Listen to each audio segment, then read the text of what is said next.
Hey everyone, welcome back to another episode of Count Me In. I'm your host, Adam Larson, and today we're excited to have Rohit Kharbanda, the head of finance and operations and growth at IHG Hotels and Resorts. Rohit brings extensive experience in finance and accounting across various industries. In this episode, we'll explore the constantly changing regulatory landscape in finance and accounting. Rohit will share insights on fundamental accounting principles, significant regulatory shifts since the 2008 financial crisis, and the rise of digital and AI-driven reporting. We'll also dive into the importance of ESG and carbon accounting in hospitality, change management, and how technology is reshaping compliance. This episode is packed with valuable insights. Let's get started.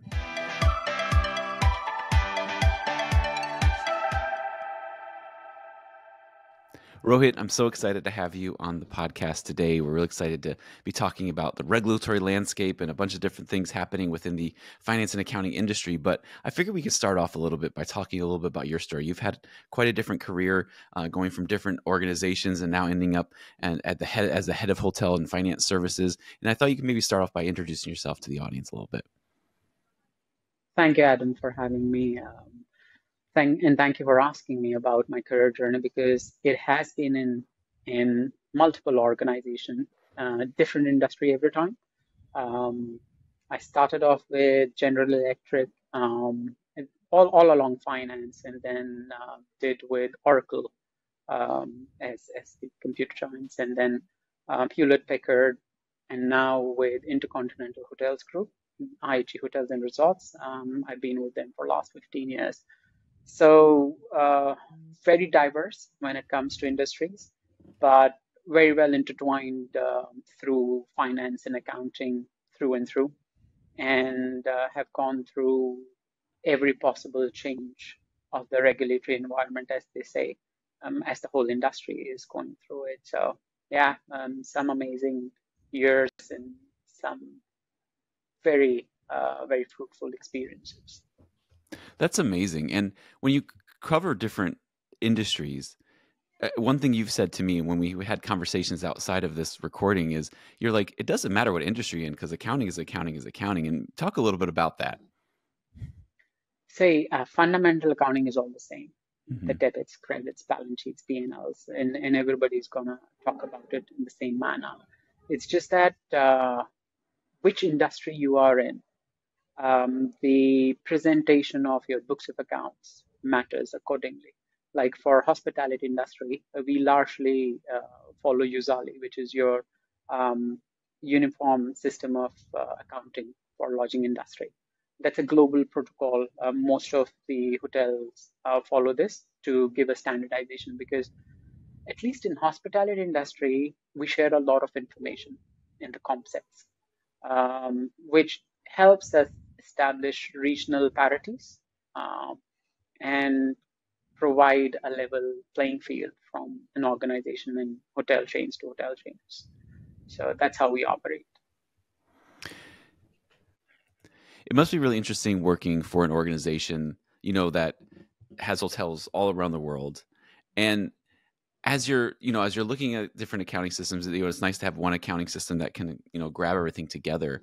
But, as we are in this kind of very fast-paced changing environment, have the complexities of financial reporting, how have they changed and has it gotten more difficult to do your job, in the past decade, especially if you've been, looking at different industries? Hmm. Uh, has regulatory environment changed? Enormously. Mm. Has it changed for good? Definitely. Considering most of the regulatory authorities are keeping the end customer in mind, trying to protect their interests. When I say end customer, for organizations, it could be their shareholders, it could be the guests, it could be the end users of their products. So, yes, that all is adding complexity because we are dealing with diverse requirements. Each segmentation has its own requirements, and accordingly, not just the regulatory environment in terms of financial reporting, but a lot many more reporting requirements have been introduced in past decade. It all started off with the 2008 financial crisis. I think that was the onset when we started receiving a whole lot of stricter governance around financial reporting. And then the world started switching to IFRS as Mm, the reporting standards. So with more and more countries starting to follow, there's in fact a roadmap when countries are adopting IFRS in near future, and then hence brings a whole lot of change for that particular country. And similarly for industries, with ESG's introduction and other requirements, definitely that has uh, made the organizations invest a lot more in their reporting systems. So, so that's another dynamic which has been introduced with technology advancements. The rise of digital reporting that has made people to change the ways of working. Plus, data collection has become big. When people talk about data, it's always big data and how it can be analyzed to everyone's use. And now with AI and Gen AI, it's taking a total different turn. So yeah, mm. financial reporting complexities and dynamics have changed dramatically in the last few years. So what is that? What have you had to do to help your team prepare for all that and make sure that they're ready to handle all these complexities? See, for any change management, it's the awareness is the first step. Hmm. Once we are um, informed of a change that would come about, is that's when you start preparing because you get some kind of precap on what would be required, what sort of formats would be required. Then you scramble for what sort of a data would be required for us to do the reporting. What could be the data source? So once you've gathered all that, you generally put a project team who, while continue to work on the technical aspects of delivering the expected results, would also create awareness sessions for the teams. And then, depending on how big or small an impact is, the preparation of the team ranges from just a good to have information vis-a-vis technical expertise to be created to deliver the reporting requirements. Hmm. Yeah, it takes a you kind of have to build that trust and make sure that everybody's ready to go and kind of you can't just say, all right, today we're doing this new process and you have to be ready for it. You have to kind of, okay, let's work and build this up and make sure that we're ready to go. Because if you just do it this way now, they're like, but we've been doing it this way for so long. You have to kind of, you can't just switch things overnight. So I like that's a great approach. I like that.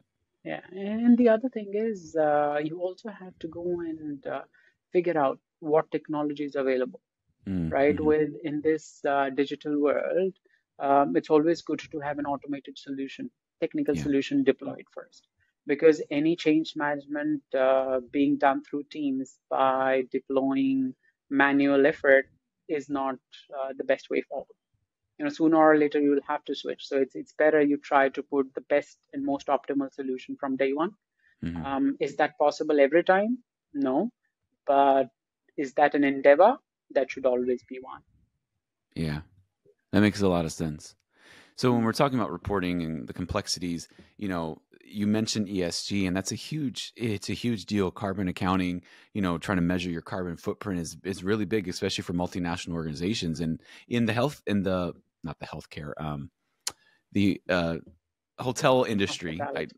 hospitality. Thank you. The hospitality industry. In the hospitality industry, that's especially a big deal. I was speaking with an ESG expert recently, and he was saying that it's very difficult to measure the carbon footprint of one hotel room, and then trying to measure the it's and each place measures it differently. And how are you guys handling that added pressure, especially from stockholders, from consumers, and making sure that you're doing best for the environment, but also helping your organization as well. I'd love to say there are quick wins and there are others, but good part is especially hospitality.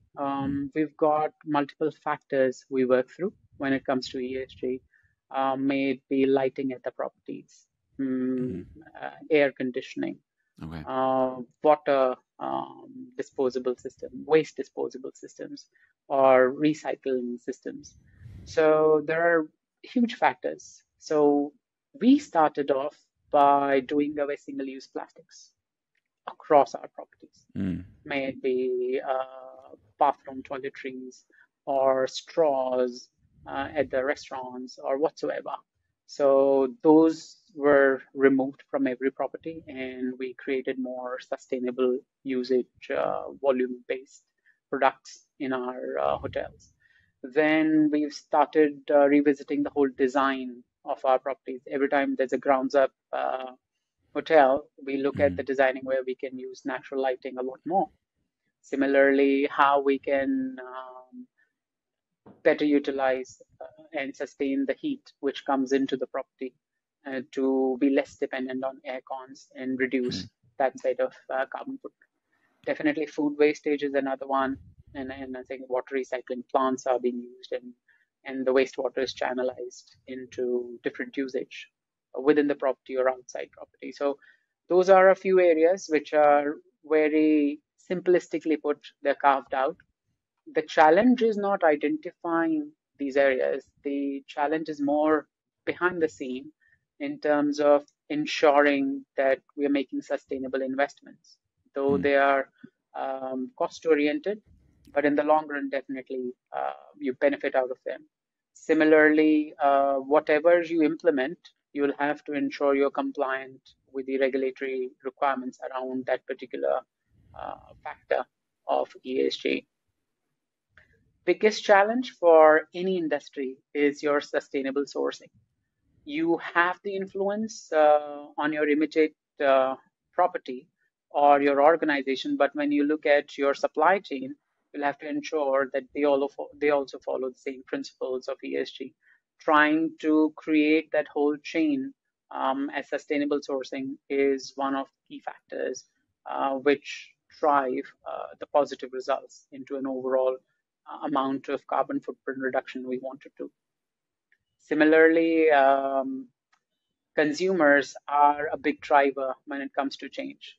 The consumers who are aware, they would expect the organizations to switch to more sustainable practices at a faster pace, and that benefits us as well, because then it generates loyalty from the same set of consumers, because they appreciate the change you're bringing in for the world, for the environment, for these end users, and then they want to contribute in their own way by staying with you for longer as the loyal customer. One aspect which we touched upon, the reporting, that definitely is something I think most of the industries are still trying to cope up with, Mm-hmm. how to generate that reporting, because it's very difficult to create numbers from what you are trying to save or be efficient in, and start reporting it, because transparency is required, standardization is required. So that's a factor which most of the industries and hospitality as well is dealing with right now. Um, yeah, those are certain challenges we face. But like I said, as much these are challenges, these are opportunities to gain competitive advantage, because you're able to create brand differentiations. In the long run, you do a lot of energy saving, which ultimately is your cost savings. And you get easy access to the capital. Mm. There are government incentives being provided if you are able to prove that you are ESG oriented project. So you get, certain governments give those incentives. Or when you try to gain finance from capital market, those are the credentials you produce, which gets you a little better rate on the capital you are trying to acquire. So yeah, I look at it positive, and I think most of the industry is looking at it positive. While every change has its share of challenges, but yes, there's a lot of creative outcome at the end of the road. Yeah, it seems like everybody I talk to, they're kind of like, we're kind of waiting for the government to decide how they want to report on us, because there's all these voluntary things and these different ones. But everybody who is taking the leap and saying, I'm just going to do it anyway, and we're already seeing the benefits, it seems like it's a good way to go for an organization, because in the long run, it'll help you. but and I wonder, because you're getting a jump on it, it'll be easier for you whenever that here's the reporting standard that you have to Yeah. use and you have to report to the government happens. You guys will be in a better position if you're already starting now, as opposed to waiting till that regulation comes. Because Yeah. if you're waiting for the regulations to start, by then probably it's too late. Absolutely. And then most of the organizations are very responsive when it comes to such Yeah. changes. It has nothing to do with reporting anymore. Planet is ours as much as a service provider as it is for the end users. So we are doing it for the protection of our planet. Mm. Reporting requirements is just one factor driving the change. It is not the only factor for which change is required. So most of the organization and industries have already responded in a very positive way to these requirements, because we all understand and comprehend it is for our better tomorrow, if Mm-hmm. nothing else. So you're right in suggesting that people who've already taken on that journey will only be better off by the time regulatory environment is more structured, and they clearly bring out what is it that we need to report in what formats. And I'd imagine when the governments are ready to start setting regulations, they'll go to organizations like yours, and say, "Hey, what are you guys doing? What are you guys doing?" And they'll probably use that to set the framework. Because why create something that's completely outside of what people are already doing? That's absolutely correct.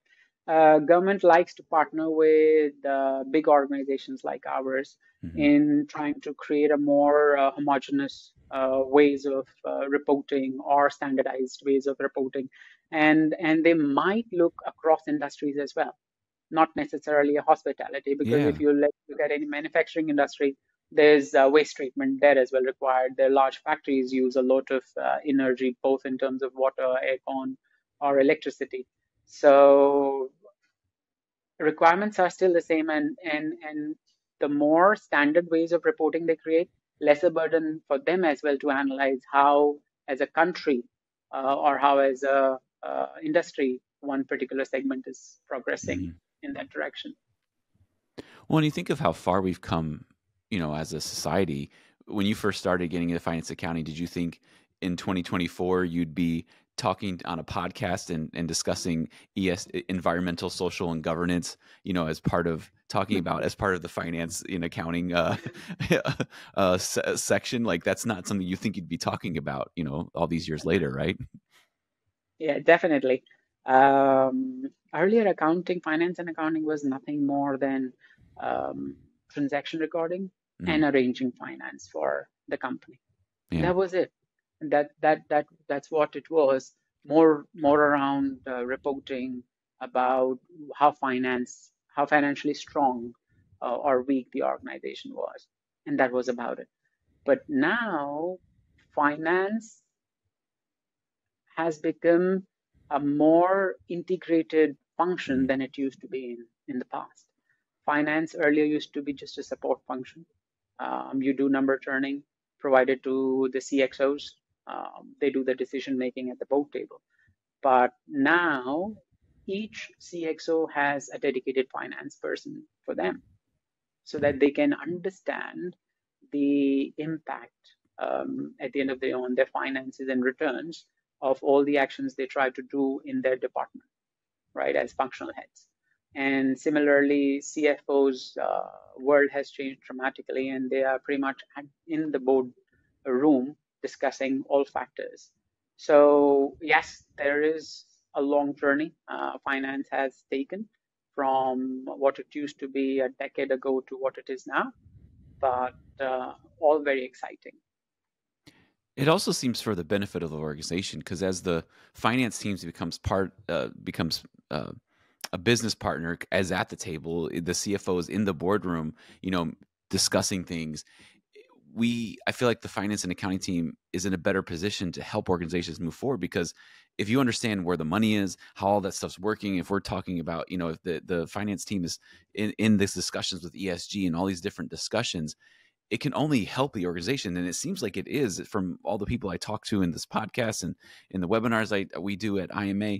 I feel like this is a good direction for the finance and accounting team to go. It indeed is. And it's not like that we are anymore being viewed as Mm, an enabling group. We are very much partners with all the decision makers. And you're right in suggesting that organizations are only benefiting out of it. And finance now is not restricted to just getting the money at a certain cost. It's also about effective utilization of those funds. And hence, when we partner with these functional heads or different CXOs, is when they are always looking at the finance partner on how my decision is going to turn around into numbers in terms of revenue generation or cost increases or overheads or returns for that matter over every dollar spent. So yes, it's a quicker decision making and hmm more informed decision making. Yeah. So the finance and accounting team, another side of it is they have to be connected to IT because we're looking at the cost of all these different services. We have to have a different tech stack in organizations because of things like cybersecurity. How have these new regulations in cybersecurity kind of impacted your organization, and how are you guys dealing with the different implications with all these different new threats coming from every different direction? As every time there's a change, there's a risk management you'll have to do. Yeah. And with the IT industry, the risk is ever increasing and coming in different shapes and forms. Like you said, simplistically put, data protection. Mm, Especially hospitality industry, we capture so much of personal data about our guests. So we have to ensure that we stick to the laws of the land when mm, it comes to data protection. Similarly, the threats on our servers as well as malwares and all that. That's another area which we have to ensure we are protected from, and that could just be to stop or disrupt your operations, nothing else.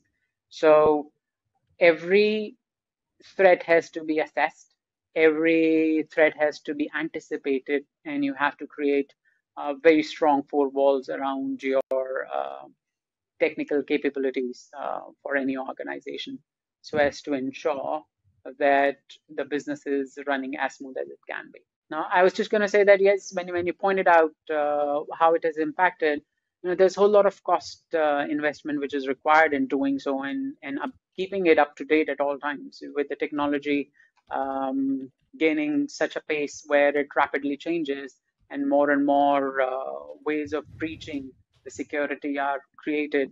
You cannot just sit back once and for all that I'm done and then I'm more secure. No, there's always an update required. So that always keeps our tech teams on their toes.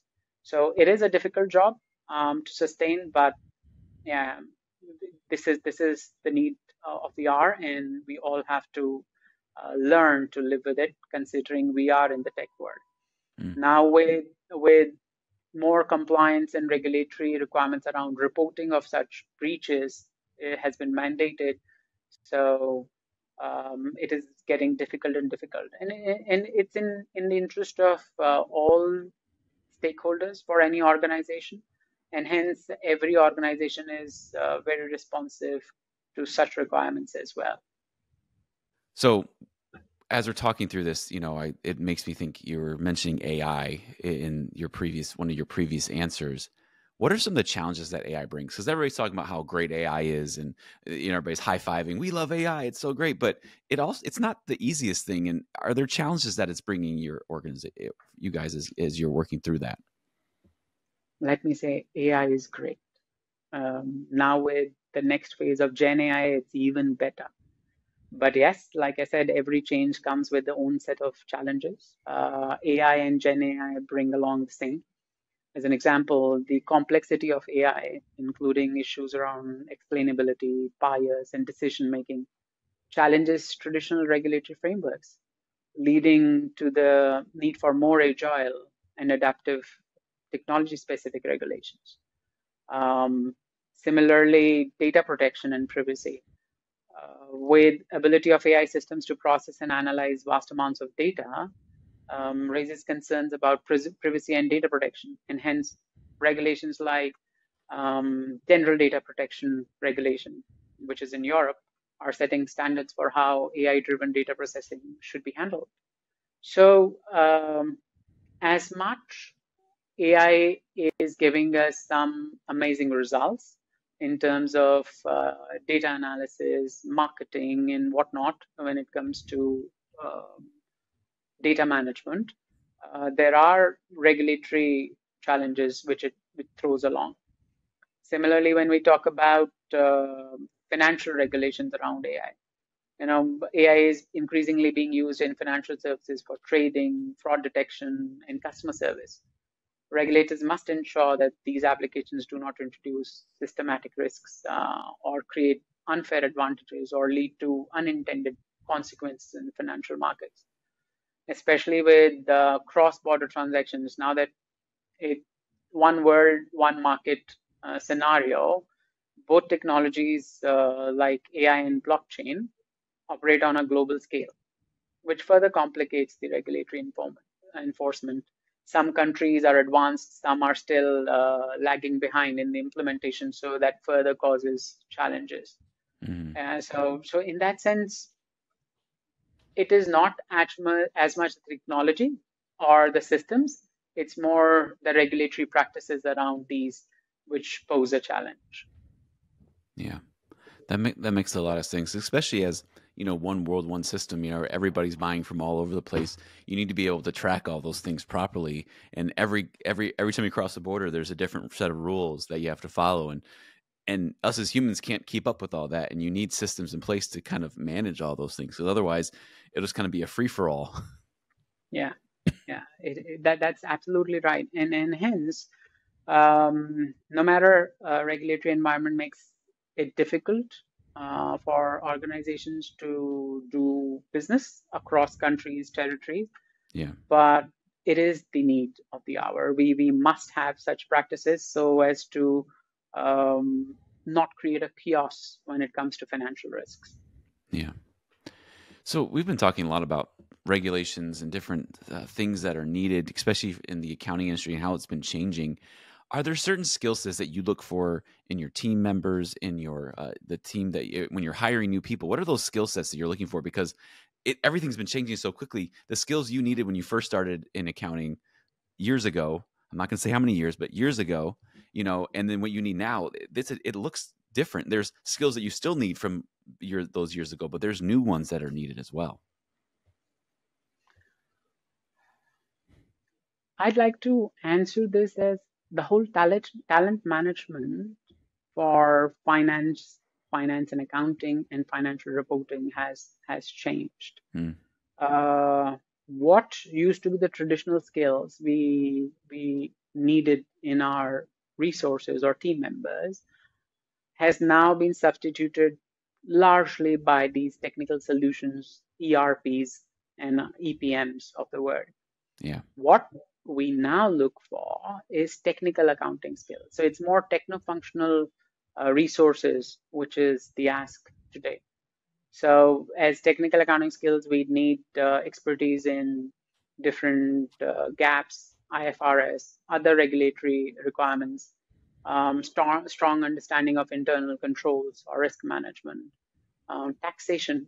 Again, because of, like we discussed, one world, one market, taxation and its laws have become very complex. And accordingly, we need experts in that. We earlier did touch upon data analytics, big data. So data interpretation, predictive analytics, and data visualizations are three key components where we require those skill sets. And those are niche skill sets.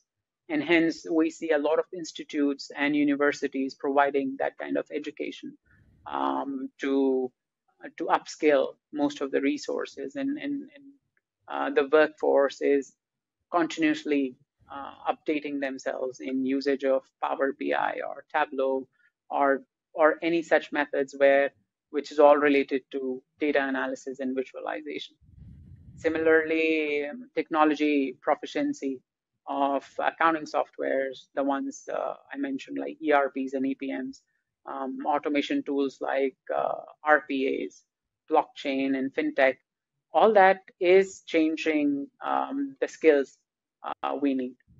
And what regularly we are looking for is more strategic thinking or critical thinking in our resources as a skill, rather than running a business as usual on a day-to-day basis, which is more like administrative or transaction processing jobs, because that's what most of the automated technical solutions have taken over. Mm-hmm. Wow. Yeah, I think that's really great insight. And Rohit, I just want to thank you so much for coming on the podcast. It's been really wonderful chatting with you, and thank you so much for sharing the things you've learned and your knowledge and expertise and your story with our audience today. Just thank you so much again for coming on. No, thank you for having me again, Adam.